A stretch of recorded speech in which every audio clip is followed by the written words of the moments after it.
Hello everybody, thank you for joining me. Today is the anniversary of the birth in 1890 of Boris Pasternak, author of Dr. Zhivago, the novel which was made into that wonderful film.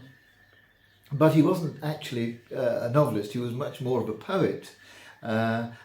Zhivago was his only novel, but it took him years and years, some 25 years to write, on and off, during a period of his life when he was becoming increasingly disillusioned with the way the government was going. Initially a supporter of the Bolshevik Revolution in 1917, he gradually began to realise the effect that this ideology was going to have on the country and its people, and became more and more disillusioned with it, and courageously refused to do some of the things that the authorities expected him to do as a well-known author, refused to support the government. And when the book Dr. Zhivago was a primary reason for Boris Pasternak being awarded the Nobel Prize for Literature, this really enraged the authorities, and he was subject to all sorts of penalties and discrimination, him and his family, which meant that in the end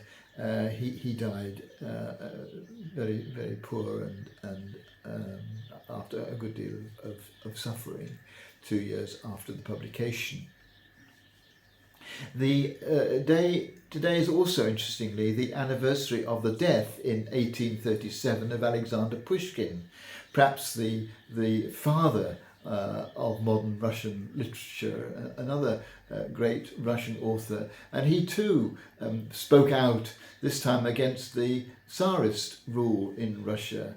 A pamphlet called On Liberty got him into trouble, and his movements were very severely restricted by the Tsar, including a couple of years of being sent away into rural Russia. He continued to write and to publish, but under considerable restriction from the government.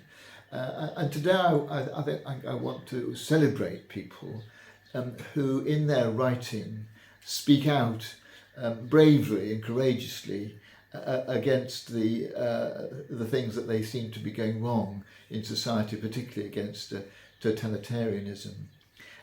One of the most recent is Margaret Atwood with her book The Handmaid's Tale, speaking out against the way in what she called the politicization of Christian evangelicalism in America, and the possible effect that this might have, particularly on the role of women.